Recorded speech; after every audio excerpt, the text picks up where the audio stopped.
Hey, I'm Luis! And I'm Luis! And you're listening to the Content is Profit podcast. We spent the last 4 years learning the strategies and techniques from some of the top marketers in the world on how to create content that turns into profit.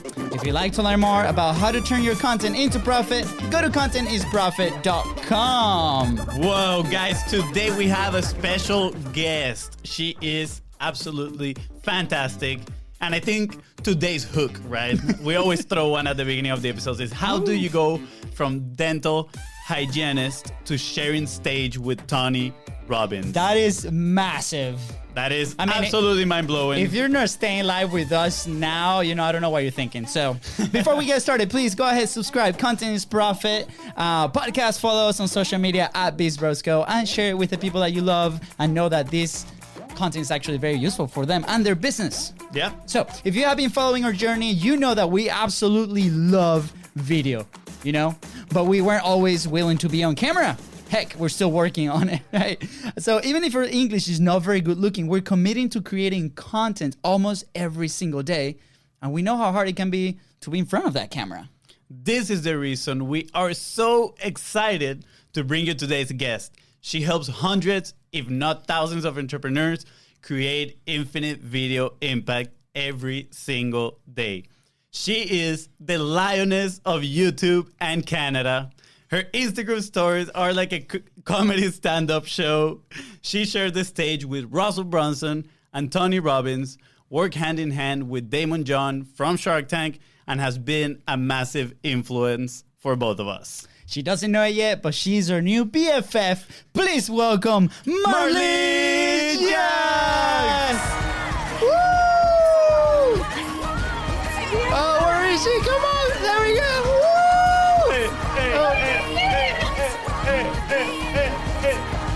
There we go. Oh my God! It's a mariachi! It's a mariachi today. Oh my gosh, you guys! First of all, Ba-bam. a lion. You had a mariachi. This is already the best podcast I've ever been on. Oh my God. Okay. I don't even know what the live audience is looking at right now. We are so excited to have you here, Marley. Thank you so much for coming. Oh my gosh. Thank you. Thank you for that warm entrance and surprise and lions and mariachis. Oh my. Oh my God. As you can tell, we've been following you for a while, right? And we love how you connect with your audience and how you have this message, right, with the lion. And not only that, but I remember your stories with the mariachis. And honestly, what was going through my mind was, this is so authentic and so amazing. I absolutely love it. And going off the topic of authenticity, I think that's why so many people love you, actually. I know. Thank you. I appreciate that. Yeah.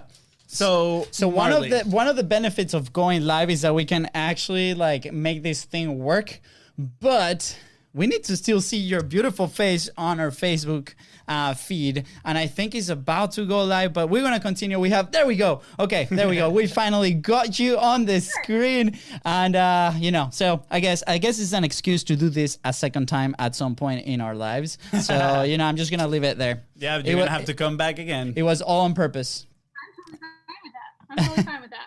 Awesome. Well, Marley, first off, tell us a little bit. We have a little bit of a taste in that introduction, but I would love to hear from you. How do you go from, cleaning teeth, honestly, right, to sharing stage with Tony Robbins? Oh my God.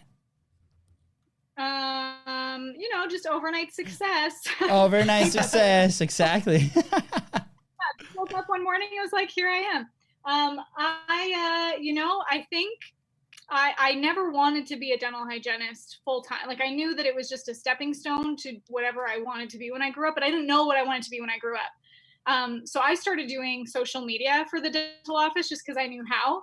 And then their IT guy was like, can I refer you to one of my clients? He referred me to all of his clients. And then all of a sudden I had a business. I started making videos for myself so that I could try to get more visible and get more clients. And then some of those videos started to take off. And then I started to do videos for my clients and some of those videos started to take off.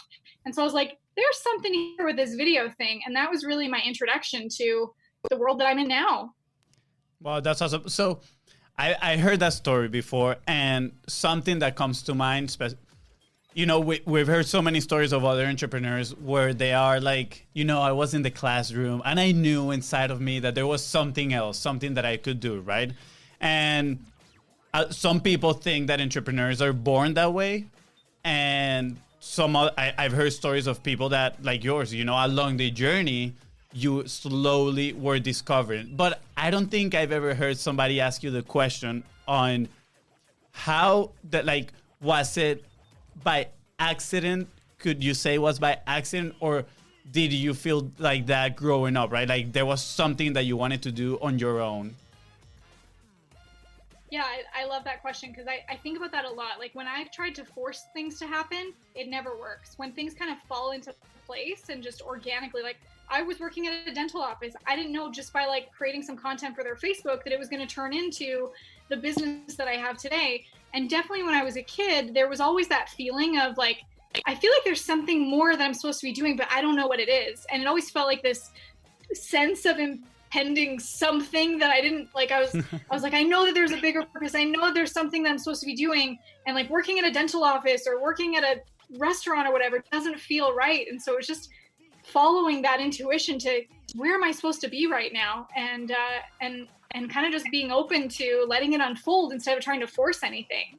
Yeah, that is very interesting because actually our mom always says everything happens for a reason and it is always for the best reason.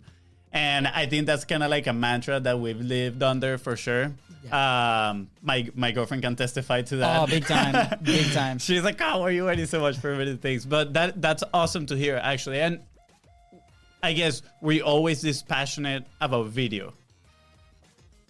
When I was a kid, I used to steal my dad's video camera and like film little commercials or pretend I was like a news anchor and I'd report the news. And it would always be like whatever's going on in the neighborhood. Yeah. So I feel like I did have, I love to make videos and I loved movies. Like, I mean, as a kid, I was obsessed with Disney princesses and loved all the Disney movies. And so I feel like I went from loving movies to then trying to understand how they work to then trying to make my own with my dad's video camera. And then now it's funny that you can look at what your hobbies were as a kid and how it translates into what you do as a passion as an adult. I definitely had a bit of that. That's amazing. I love especially like the big contrast that you have from like your background to this thing that you do now. And you're able to help so many people, hundreds, if not thousands of entrepreneurs come to you, come to your organization, to your team for guidance on what to do. So what does that make you feel? Like, how do you feel inside, in your heart when you talk about these things? Like I'm sometimes speechless. Like I get to do this every day. Like I wake up and I get to work with entrepreneurs who inspire me, who are all, and because of even just the messaging, the branding, the movement I've created, like I work with impact driven, profit focused entrepreneurs. So even that like attracts the people who have businesses that are going to change the world. And so the fact that I get to spend all my days and nights working with people like that, like that's what I hope to do forever and just to continue to grow that movement. Yeah, I mean, I can definitely testify to that because we've been in the challenge, I think twice, and people in that group is just absolutely fantastic. Like not only the level of engagement, but it's like the passion, right? And again, I think that is key for people's success, right? And especially for a leader, in your case, it is you, right? To be able to transmit that to people, especially when they're in a position of, wow, I don't know exactly what to do, right? So I'm putting my trust in somebody else that has done it, right? That has been there. But, because we've been in situations where maybe we deal with somebody that they were just, you can tell they were a little bit more money driven, right? And nothing wrong with that. But the fact that you can just let them know like, hey, this is how passionate I am. And I want you guys to be as passionate as well. It doesn't always go well, but as long as we're like passionate and driven, we can figure it out, right? And honestly, like going through your Facebook group, I can see that in everybody. It's like everybody here is so passionate. Like you give off that vibe. Fantastic. Yeah. So following up on that, I mean, that there's something that we talk in the show like almost every single day, and it's about your like dream audience and your dream customers. So every single one of that people like in your group is probably your dream audience and your dream customer. So how do you find those people? Like there's so many businesses out there that they're like, I want to sell to everybody. And then when you have the conversation, hey, dream customer, dream audience, like they get super scared because they think they're not going to find them. So how do you find them? And how is that better than just like talking to everybody? I used to think I want all the opportunities. I have to say yes to everything. And I would be scared to say no to anything because I thought if I say no to this, am I saying no to lots of other opportunities? But what I found was when I said no and got specific about who I really wanted to work with, that attracts more of them. So for example, I had a guy that came to me once. He came to me as a dating coach. And it turned out that and this is where I came up with impact-driven, profit-focused, because if I'm going to help a business to spread their impact and reach more people, it has to be something that I can ethically stand behind, something that I can put my stamp of approval on and go, yes, like I want to put a megaphone to this movement and reach everyone with it. And to also, help them make more money so they can keep investing in their business and doing good for the world. So he came to me as a dating coach. And after the first like half hour of a call, I found that he was not a dating coach. He was a pickup artist. And that's not something that I ethically stand behind. I just was like, you know what? I'm so sorry. This is a note for me. and when you stand up for what your standards are, or what you believe in, you can work with those people that you really jive with. Because how could I put my heart and my passion, my energy into something that I'm like, this doesn't align with my beliefs or my values? So now to find the dream customer, it is looking at what you don't want, but then what you do want. And a lot of what you do want is probably coming from who you are or the journey that you had to take to get to where you are today. A lot of the times I look at my customers or my dream clients as my before picture. And what do they have to go through to get to where I am, my current reality? And so that's why I share my stories all the time of here's where I used to be, here's where I am now. And if you're in this exact place, it's because I understand you, because I was you. But now I was able to have this epiphany, the epiphany bridge, and you can come right here and live with me and like have this lifestyle too. And so often it comes from your own stories, your own history and experiences and struggles that you've gone through, and finding the people that were like an earlier version of you. Yeah, I love that. 2 reasons. Reason number 1, the fact of like sharing your story is just gonna act by itself as a filter to find out right people, right? That, as you said, they are where you were before. And I kind of felt that way sometimes when I'm talking to certain people. I'm like, wow, like I used to be there like 2 years, 3 years ago. And when I can identify those people, I actually feel even more excited because I know for a fact that I can help them. And then the second point is that you were talking about, ethics. So, like, we've been in a position where we operate from a place of need, right? And I think so many people at first, right, when they're like, oh, I need my business to work, they will take on everybody. And sometimes that's going to include maybe a client that you don't really want to help or you don't really stand behind. And I mean, at the end of the day, I think it's about learning how to say no to some people. And it seems like you got pretty good at saying no, because letting go like that, I feel like that's just going to help you find that one person. So those were 2 fantastic lessons that I just definitely learned from that story. Yeah. So glad. I love it, Marley. So for those listening, right, because I feel like in the first like 15 minutes, we've been a little bit all over the place. Like we do know you, Marley. We've been following you like crazy, but she is like the expert. She's like the person to go to when it comes to YouTube and creating like long-lasting impact on video, infinite video impact. Correct? Did I say it right? That's right. So how do you go like to like from a social media standpoint where there's so many distribution channels, so many options, right, that people love to play with or like learn about, to specifically YouTube, and then from there grab that base and then expand it like crazy for your infinite impact, right? How do you go from that place craziness to being very specific in YouTube? Yeah, with YouTube, it's really understanding that YouTube is a search engine, not a social media platform. And when people can find your content organically, that's the difference between renting attention versus owning attention. So on other social media platforms, you post something, and how long does it last before it drowns in the algorithm, or it, disappears with all the other content that's out there? Or you have to keep putting Facebook ads into it, put ad spend into it so that they keep showing up at the top of the timeline. So that's renting attention. You're literally like renting that space. But on YouTube, because it's a search engine, you can own that space. You can use search engine optimization to create videos titled based on how people are actually searching for it. So if you type into Google or YouTube right now, how to use Canva, my video comes up, and I made that little video in 2016. Isn't that amazing to be able to make a video once and years later, it's still at the top of search engines. People are still finding it all day, every day. They click the link in the lead magnet in the description, and now they're entering my email list all day, every day.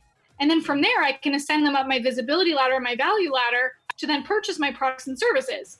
So instead of having to create content all the time in this like hamster wheel and being reactive to your content, like, oh, I got to do a Facebook Live, and oh my gosh, I have to do this, while you're still running a business and trying to like balance a family life, there's all this, opportunity to be able to create content that you own and that it still brings you a return even months or years later. I love it. As a business owner, obviously, because you started, you have some crazy stories, right? We could go into, first off, how do you end up being a paparazzi assistant? We jumped so many stories through I know. through your journey. We kind of like were indoctrinated into a lot of your podcast episodes. We're like, we need like this ammo to ask Marley. We need some good juicy stuff. So now that I put it out there, like, why? Like, what was one of the reasons that you were a paparazzi assistant? And then what was the thing that you discovered with these big like names? Mm-hmm. Well, partially I was a paparazzi assistant because I was fascinated by celebrities. I was like, yeah, if I can go meet Lady Gaga and George Clooney and Mark Wahlberg and all the, of course I would love to. It was a cool opportunity. Like, who can say that they, were running around town with celebrities and paparazzi? What a cool life experience. A little bit dangerous at times. There's definitely stories there. Actually, I don't think I've ever said this one. Exclusive. Oh, man. There we go. Okay, exclusive. So the reason why I stopped being a paparazzi assistant was because we used to do that. And so there's like paparazzi lingo. Like when you know where a celebrity is, it's like you got info, like you say it like that. And so we got info on where Robert De Niro was. And so paparazzi also do these things called drive-bys and roll-downs, where you're like chasing them in traffic, and the paparazzi or someone is still driving, and then the assistant or whoever gets out of the vehicle, runs up to the vehicle at a stoplight or in traffic, has them roll down their window and sign an autograph through the window. So I did this. I was like, they're like, get out, go after that vehicle, Full go get Robert De mode. Niro's autograph. Yeah. Yeah, I was like 20 years old. Wow. No, I think I was 19 actually. 18 or 19 actually is when I started doing this. Crazy, right? Yeah. Could you imagine, like, if I had a daughter that was doing that at 18, 19 years old, I'd be like, what the? To school. Yeah. And so I go up to the window, but there's other paparazzi assistants doing this too. So like I'm not first in line, and like the light's gonna turn green, it's gonna go. And so I'm waiting there to see if I can get I'm like trying to get in. In the meantime, I put up my camera, take a little selfie, and then the light turns green. I miss the opportunity for the autograph. I run back to the vehicle, and these guys are like cutthroat. Like, if you don't get back to the vehicle on time, see ya. So, but I get to the vehicle on time. I jump in with like high speed chase for after hour, ridiculous. And they're like, "Did you get it?" And I was like, "No, I didn't. I missed it. Like, I didn't. There were other people in the way." But then they saw that I got a selfie. They were pissed. They were so mad, and they were like, they pulled over. They're like, "Get out!" And they kicked me out in the middle of nowhere. Oh my I God. like don't even know where I am. And they like, "Here's your bag. Here's your stuff. Get out." And they just abandoned me. Funny thing though, on the way home, I'm walking. I have no idea where I am. I literally like did not even plan this. I ran into Emma Roberts, and then I ran into Colin Colin Firth. Just random. Like I didn't even have the paparazzi with me. I was just walking down the street and both like back to back. So I was like, ha, sucka. And then that was the end of my paparazzi days. Oh my God. That sounds insane. Yeah. At that time when this was like going on, like what was your thought process behind like trying something like this? And then again, like the second part of the original question is like, you talk about this one element that I think when you said it at Funnel Hacking Live, we related a lot. When we have a mic in front of us, we put on a certain like persona, right? So, right. And you have a special name for it, right? So what do you call that? And why is it so effective when people are trying to create some content?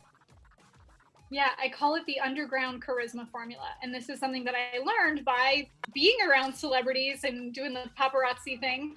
And it was just seeing how regular, everyday people like celebrities, they're just like us, that they can turn it on. They have this like, it's like a light switch where they generate this electricity that creates that captivating, compelling, thing that's so magnetizing to them. Like, why is it that we see them on the movies and we're like, oh my God, Leonardo DiCaprio, Ben Affleck, oh my God, like, but they're just regular people, but they know how to perform and they know how to turn on this energy that attracts people to them like fireflies and I don't know, it's magnetizing.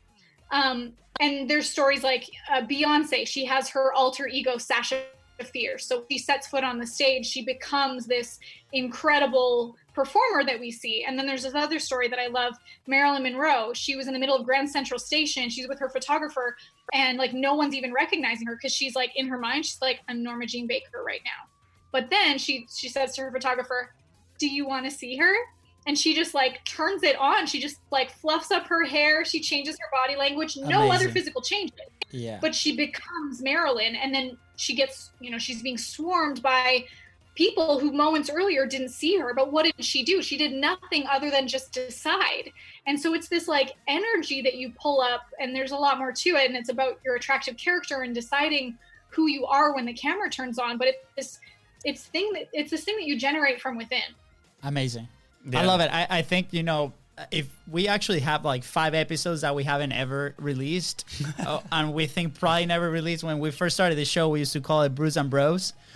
So we're literally just like having a beer and chatting between us about marketing stuff when we thought we knew stuff about marketing. And one of these videos, I knocked the beer on my computer and it was just like a whole mess. But the computer still works, Yeah, good stuff. But I remember the first time like we heard each other like talk, like speak on the mic, it was like, what are you doing? Yeah, I was like, who is this guy? I call my brother. Yeah, it's like it was so different. But so that's why I related so much to that story, because like, oh my God, there is like, that's actually a thing. And there's actually something that people that are maybe struggling with creating their content can like grab onto that and transform themselves to create that infinite video impact that you talk about. Yeah, I think in part that's why we do our intro live, because by doing it, it kind of like turns on that switch, right? And it gives us that energy to like keep going with the show. And then we're like, well, the energy is already over here. We cannot lower it any down. Exactly. So Marley, often like when we talk to different business owners, right? We come from the brick and mortar world. Like we were in the fitness industry for a long time. We help different local businesses here with our business. Either you are a business owner that you want to, and you need to like transition into a content creator, or you are a content creator that needs to transition into a business. So when we see you, we see like a mix of those, right? So tell us a little bit more about the journey. Like, how was that, from working for somebody else and then you decide to follow this passion? How's that transition into a business? Because we are living it right now and it's not simple, and we need help, and we follow different people. So how was that transition for you, for people that are like trying to go either way? Yeah, that's interesting, because it feels like the chicken or the egg. And there's also some people that they start as just content creators and then realize, hey, I have an opportunity to build an audience and monetize this. Then there's people that they have a business and they're like, I could scale my audience and ROI by creating better content. So for me, I was the side of, I had a business and I needed to create content to scale it. And now I think I'm in a place where like I have the business that's running my, and it's vice versa. It's like I have the business that's running my content machine and my content machine is running my business. And I want to put more into the content because I'm at a level in my business where I just want to create a big impact. And I also want to be a performer and an entertainer. That's something that's a little bit newer to me. Before it was just about business and reaching an audience. And now I want to really entertain them because I have fun with it. So I want my audience to have fun with it. Yeah, I love it. I love it. I mean, we've noticed it in the Instagram stories. You are hilarious. We love the jokes. We love the jokes. So how do you what would you say to somebody that's a business, right? And want to start transitioning into that content creation phase? What are some things that they can expect right off the bat? Expect to suck.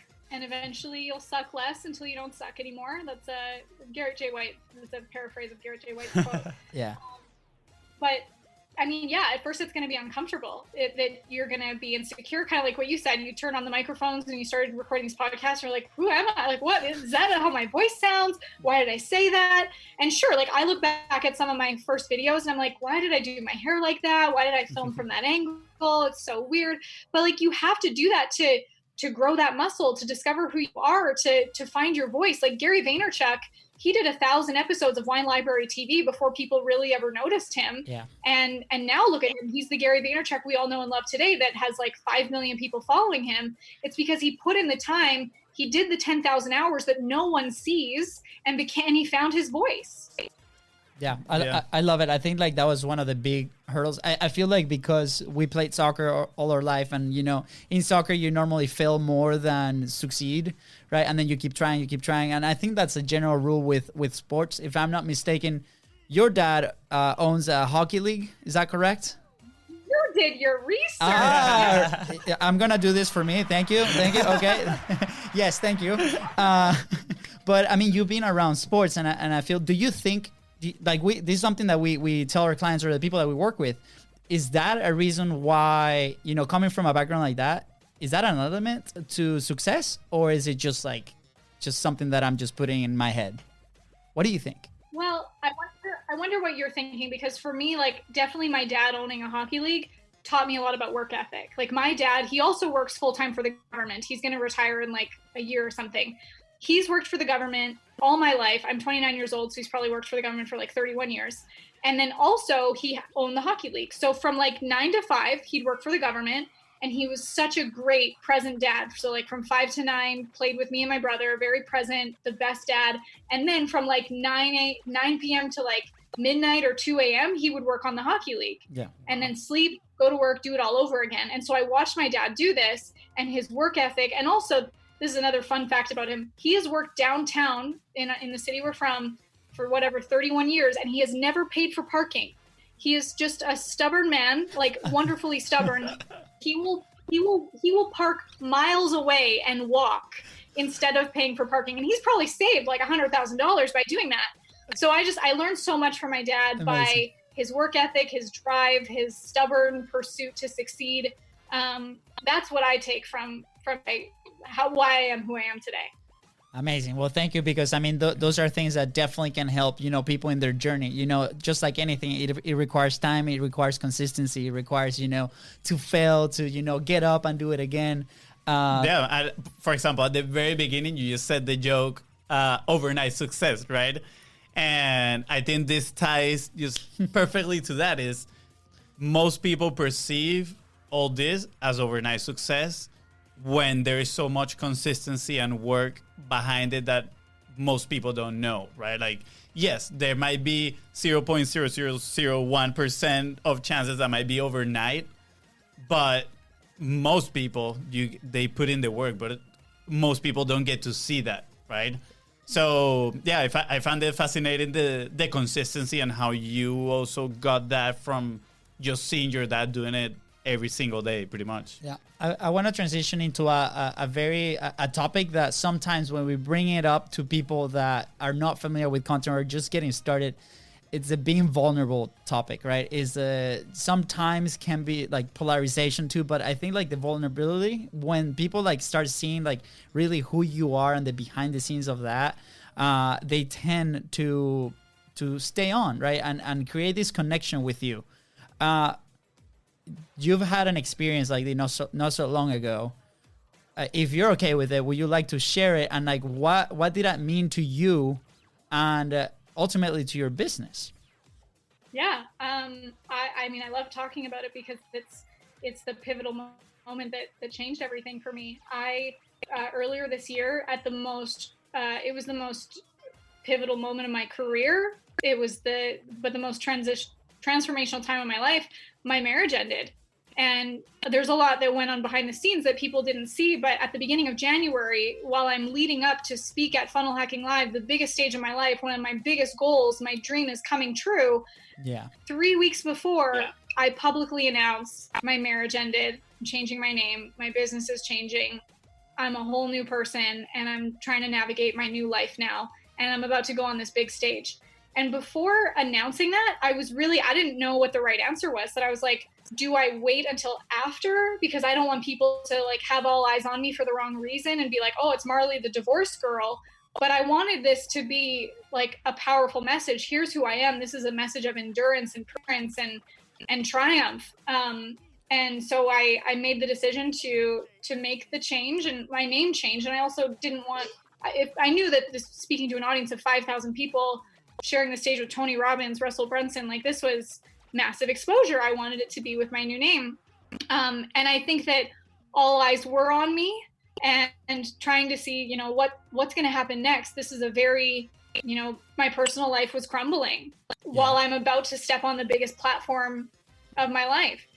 And it was incredible that I thought, this is so terrifying to share this. It's like, people might look at me like I'm a failure, and why would they listen to you? Why would they listen to little old me when like I don't have my life together? I just failed.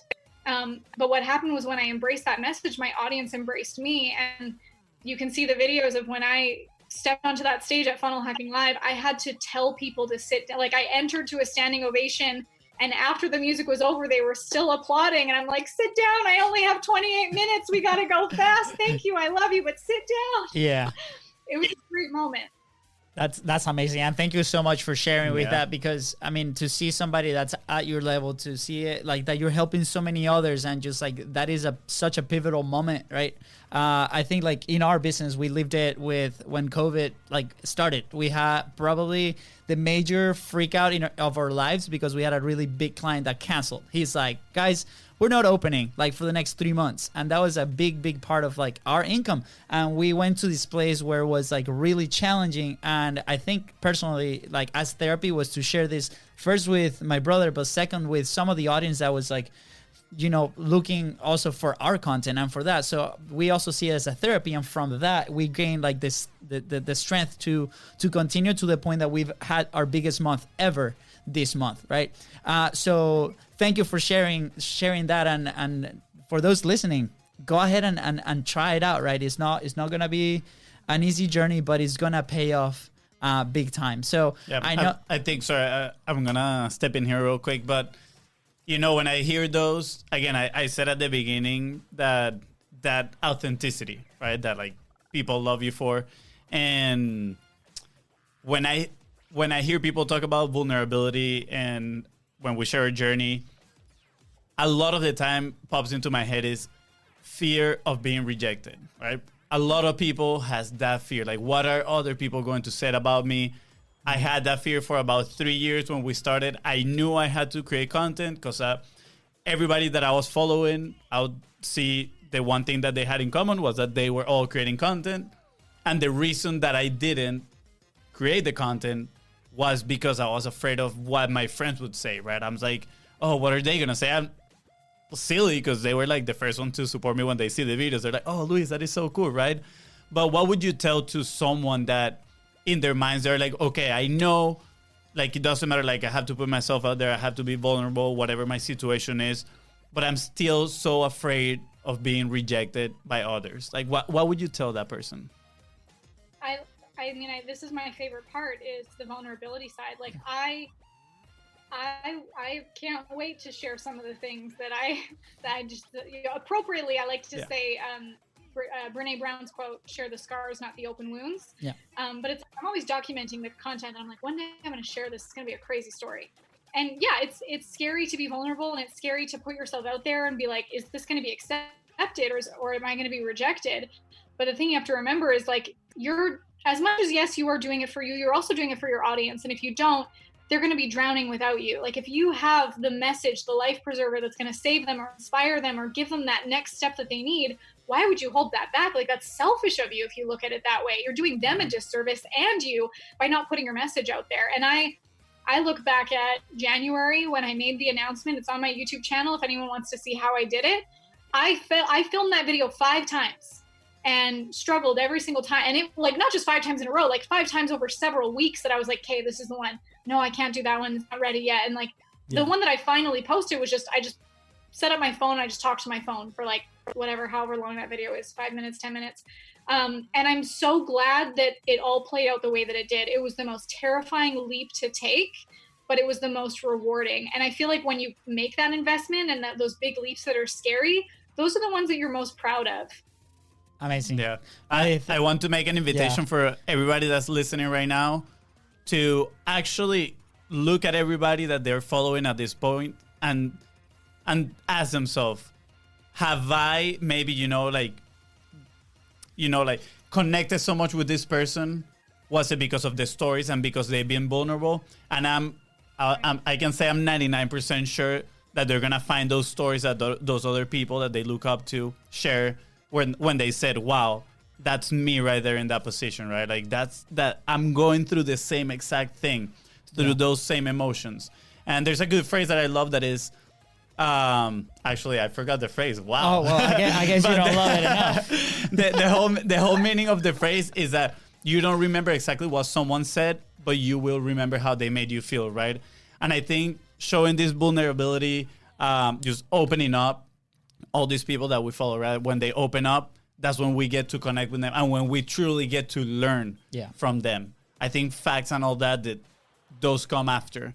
But if we don't connect emotionally, like, we don't get to learn. So I invite everybody to look at the videos, people that you look up to, and try to find those connections when you made that emotional connection, I guess. Yeah, definitely. Marley, we want to be super respectful of your time. So we ask everybody that comes on, what are some action points that they can take right now?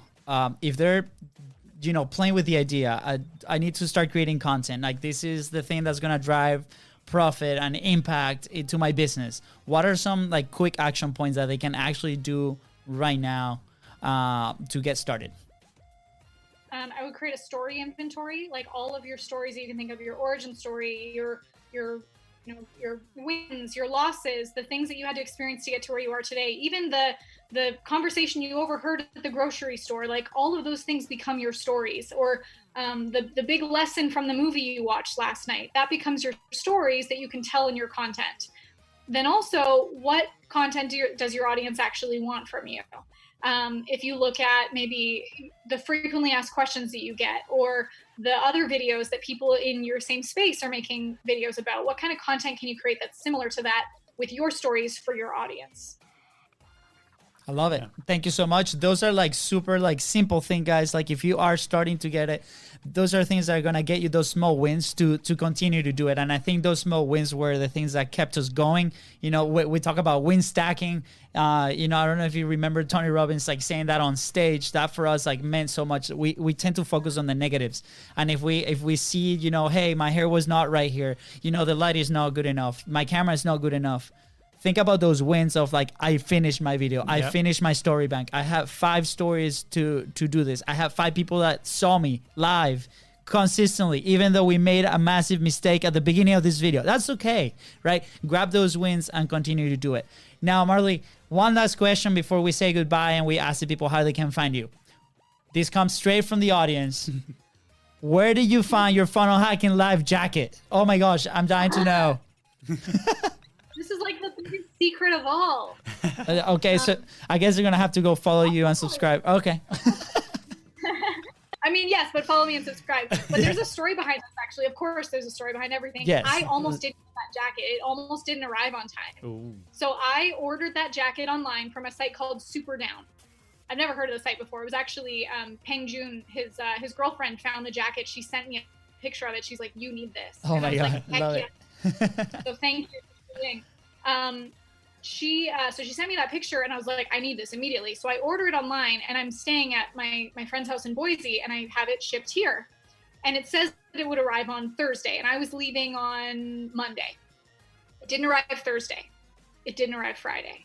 And I'm like, oh my gosh, what's happening? So I email them, and I'm like, where's the jacket? I need it for a very, very important speaking engagement. I'm leaving on Monday. Is there, like, where is it? And they email me back. They're like, it's still in your cart. I didn't actually buy it. Oh, no. I was so upset. And so I was like, can you expedite it and get it to this hotel? And sure enough, they did. But it arrived the day before my presentation. Wow. So, and also, like, the hotel calls me. They're like, there's a package here for you. And then I go down to get it, and they can't find it. They don't know where it is. Oh my gosh. It was, finally, I found the jacket. It was meant to be, because that jacket is just magic. Do you have a plan B for any other jacket at all? No? Awesome. Hey, it all happens Makes for a it reason, better. right? It's always the best reason. You ended up getting it. Yeah, So. Marley, how can our listeners find you? Where can they follow you, your story, and do you have anything for them? What's their next step with working with you? Well, I would love for you to follow me on YouTube and Instagram. As we mentioned, I try to be a stand-up comedian on my Instagram stories. So that's both Instagram and YouTube.com/ Marley Jaxx. I had to think about that for a second. And then I would love for you guys to sign up for the Infinite Video Impact Challenge. The next one is starting on May 4th. May the 4th be with you. There's going to be some Star Wars theme to it. It's going to be great. Love it. Guys, again, and we've done that challenge twice. It is so worth it. If you're looking to start video, like we definitely love video. We love going live because of the reason that, like, he puts it in front of the camera and, like, the pressure is on and you have to perform.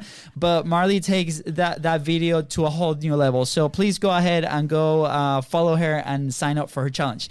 And with that, Marley, don't leave. We have like 2 minutes. We'd love to chat with you for a second. But if we're going to leave you with Marley's favorite song, obviously. Oh, yeah. Yeah. All right. So please go ahead, subscribe. Content is Profit Podcast. Follow us on social media at BIZBROS. Go. And smash the subscribe button. Subscribe button. Thank you guys so much for staying live with us. And we'll see you guys later.